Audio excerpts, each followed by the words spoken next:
readers to discover that we are actually far more similar than we are different. While Stealing Thunder is the first book of its kind, I know in my heart that it will not be the last. Soon, a new generation of trans girls will pick up their pens, or more likely take out their keyboards, and share their stories with the world. Until then, I hope that this book provides them some small inspiration and reminds them that they can do and be anything, that their transness is not a disability or a limitation, but a beautiful, natural, and normal part of the human condition, and one as worthy of celebration as any other. I invite you to celebrate with me.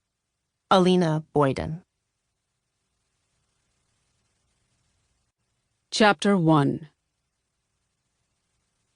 Like all creatures of the desert, I had learned to sleep off the worst of the day's heat and to enjoy the cooling breezes that came with the night. All around me, the city of Bikampur was springing into a second life, invigorated by the same chill air that ripples across the surface of my own skin and threatened to snatch my dupatta from my head. My ears were filled with the sounds of men and women conversing from their canopied rooftops, their low murmurs of conversation mingling with the cries of street vendors and the rattling of their carts on the limestone-paved streets. There was nothing that stirred my heart quite like the magic of a desert night, and I followed close on the heels of our guru Varsha as she led us out of the courtyard's front gate. "I heard that Govind Singh's Haveli has gems embedded in the walls," Sakshi said to me, drawing me out of my thoughts. She was baiting me, fighting to keep a grin off her face. "So?" I asked, giving her the shrug she expected, showing her just how unimpressed I was with such a paltry display of wealth. Once upon a time, when I was young and foolish, I'd made such comments in earnest. But those days were long past, and now it was a game I played with her and no one else. Sakshi rolled her eyes with the drama of a performer and groaned. "Well, we weren't all born in the lap of luxury like you, Razia. Who was your father again? The Sultan of Nizam?" My heart skipped a beat. Did she remember? I hadn't mentioned him in years. I swallowed the knot of fear in my throat that always rose up at the mention of my homeland and kept my voice light. "No one's so famous, but my father's mahal did have gems embedded in the walls, and his throne was pure gold."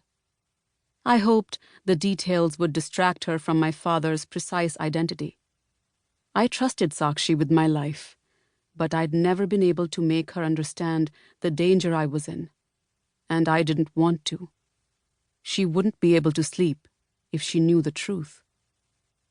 "And you rode your first Zahak when you were 4. Sakshi heaved a wistful sigh. Her whole life, she'd always wanted to ride a Zahak, but had never got within 100 paces of one. I relaxed a little as she stared off into the distance, no doubt imagining herself atop an azure-winged thunder Zahak.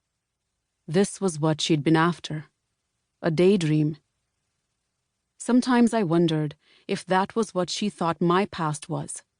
Nothing more than a bedtime story I told myself to feel important. "Enough of that nonsense," Varsha chided, and I knew it was for my benefit. Unlike Sakshi, she hadn't forgotten who my father was, and she was clever enough to know the dangers my identity might bring down upon our heads if anyone were to find out. "Razia, I don't care if you grew up in a royal palace or a gutter. Our clients don't like arrogant girls. So you'll act impressed, even if you think Govind Singh is a camel herder with delusions of grandeur."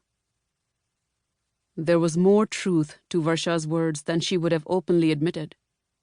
Govind Singh was a wealthy man, to be sure, but he had made most of that fortune investing in camels, or more particularly, in camel-laden caravans, which ferried goods from the interior across the trackless desert to the port cities of the south and the west. It was a far cry from the ideal for a Registani nobleman.